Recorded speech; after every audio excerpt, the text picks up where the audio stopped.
인도는 세계 2위의 경제대국에 대한 공세적 군사태세로 전환하기 위해 중국과의 국경에 최소 5만 명의 병력을 추가 배치했습니다. 인도는 현재 약 20만 명의 병력을 국경에 집중시키고 있는데 이는 2020년보다 40% 이상 증가한 수치입니다.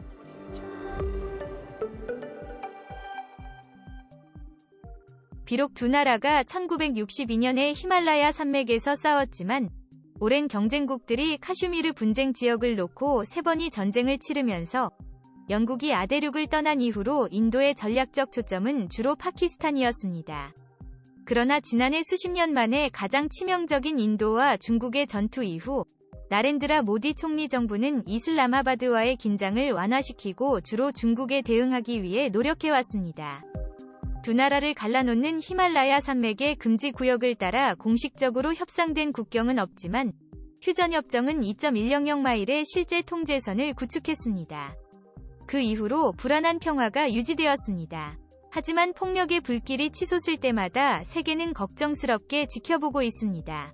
중국과 인도는 지구상에서 가장 인구가 많은 두 나라로서 대체로 민족주의적 정서에 호소하여 지지를 구축한 정부들이 주도하는 핵무기 보유국입니다.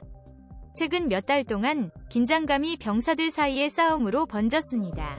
1962년 전쟁 이후 경계선을 만들고 국가 간의 긴장을 완화하기 위해 고안된 실제 통제선이 있는 반면 많은 지역들은 여전히 분쟁으로 남아있습니다.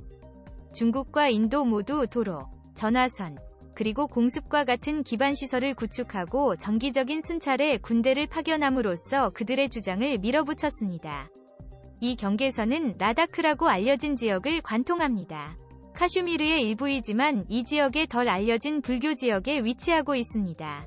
라다흐는 티벳과 국경을 접하고 있으며 때때로 리틀 티벳이라고도 불립니다. 몇 개의 중요한 무역로의 교차로에 위치하고 있는 이 지역은 풍부한 상업 역사를 가지고 있습니다. 하지만 그것은 1960년대에 중국이 티베트와 중앙아시아와의 국경을 폐쇄하면서 끝이 났습니다. 지금은 인구가 희박하지만 놀라울 정도로 아름다운 이 땅은 대부분 관광지로 알려져 있습니다. 지난 몇 달 동안 인도는 군대와 전투기 편대를 중국과의 국경을 따라 세계 지역으로 이동시켰습니다. 전반적으로 현재 인도에는 지난해보다 40% 이상 증가한 약 20만 명의 병력이 국경에 집중되어 있습니다. 국경을 따라 배치된 정확한 중국군의 수는 분명하지 않지만 인도는 중국군이 티베트에서 히말라야 산맥의 분쟁 지역 순찰을 담당하는 신장군 사령부로 추가 병력을 이동시켰다는 사실을 발견했습니다. 인도 육군과 뉴델리 총리실 대변인은 모두 논평 요청에 응하지 않았습니다. 이전에는 인도의 군사주둔이 중국의 움직임을 차단하기 위한 것이었지만 이번 재배치는 인도 지휘관들이 공세적 방어라고 알려진 전략으로 필요하다면 중국 내 영토를 공격할 수 있는 더 많은 선택권을 줄 것입니다. 그것은 BA가 만든 M777 곡사포와 같은 대포 조각들과 함께 계곡에서 계곡으로 군인들을 공수하기 위해 더 많은 헬리콥터를 필요로 하는 더 가벼운 발자국을 포함합니다. 이 시스템입니다. 중국은 새로운 활주로 건물, 전투기를 수용하기 위한 폭탄 방지 벙커, 분쟁 지역인 티베트의 새 비행장을 증축하고 있습니다. 베이징은 또한 지난 몇 달 동안 장거리 포병, 탱크, 로켓 연대, 쌍발 엔진 전투기를 추가했습니다. 중국 외교부 왕원빈 대변인은 베이징에서 열린 정례 브리핑에서 병력 배치에 관한 질문에 대해 중국과 인도 국경의 현 상황은 대체로 안정적이며 양측은 관련 국경 문제를 해결하기 위해 협상하고 있습니다. 라고 말했습니다. 이러한 맥락에서 관련 군부 및 정치 지도자들의 언행과 배치는 상황을 완화시키고 양측 간의 상호 신뢰를 증진시키는 데 도움이 되어야 하며 그 반대가 되어서는 안 됩니다. 지금 걱정되는 것은 계산착오가 훨씬 더 심각한 갈등으로 이어질 수 있다는 것입니다.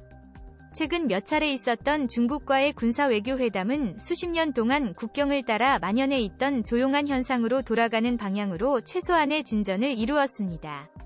양쪽에 그렇게 많은 병사들이 있는 것은 국경관리 규정이 무너졌을 때 위험합니다. 라고 인도의 전직 북부 육군 중장이자 사령관인 D.S. 후다는 말했다. 양측 모두 분쟁 중인 국경을 공격적으로 순찰할 것으로 보입니다. 작은 현지 사건이 통제 불능 상태가 되어 의도하지 않은 결과를 초래할 수 있습니다. 지난해 인도와 중국이 여러 차례 충돌했던 북부 라다흐 지역은 한때 파키스탄에 대한 대테러 작전에 참여했던 군인들을 포함하여 약 2만 명의 군 병력이 가장 많이 증가했습니다. 이러한 방향 전환은 인도가 항상 고지대 히말라야 지역에서 전투에 적응할 수 있는 병력을 더 많이 보유하게 되는 반면 파키스탄과의 서부 국경에만 배정되는 병력 수는 줄어들게 된다는 것을 의미합니다. 라즈나트 싱 인도 국방장관은 나라반의 육군총장을 포함한 군 고위 관리들과 함께 라다크를 방문해 군사 대비 태세를 점검했습니다.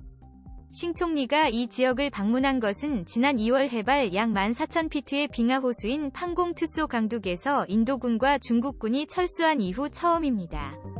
인도는 또한 국경 중앙 근처의 티베트 남부 지역을 따라 공격력을 획득했습니다. 인구가 더 많은 지역에서는 기관총을 갖춘 일반 군인들이 경무장한 중군사 장교들과 합류했습니다. 인도 국경군의 대부분이 주둔하고 1962년 인도 중국 전쟁이 발발한 극동 아루나찰 프라데시주에서는 장거리 미사일로 무장한 프랑스제 라팔 전투기가 지상에 전개되고 있습니다. 작년의 여름 전투 후 인도가 분쟁의 상간 지형을 따라 약 300평방킬로미터의 땅에 대한 통제력을 잃는 것을 본 이후 이 작전은 비교적 평온한 시기에 이어집니다.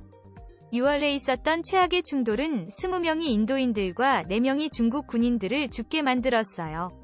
나렌드라 모디 총리에게 있어서 이러한 변화는 대유행병이 인도의 내륙을 황폐화시키고 경제가 40년 만에 최악의 수준으로 위축되면서 국방비를 덜 남기면서 일어났습니다.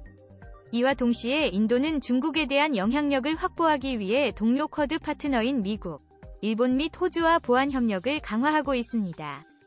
지난 해동안의 위기는 중국이 미래의 가장 큰 전략적 도전을 제기했다는 인도의 의사결정권자들에게 현실을 일깨워 주었고, 이로 인해 파키스탄으로부터 관심을 다른 곳으로 옮기게 되었습니다. 라고 정책연구센터의 선임 연구원인 서선트 싱그는 말했습니다. 이것이 충분히 증명되듯이 이것은 이 지역의 지정학을 크게 변화시킬 것입니다. 하지만 인도의 전략적 이동과 병력 이동에도 불구하고 중국은 국경을 따라 우위를 유지하고 있습니다.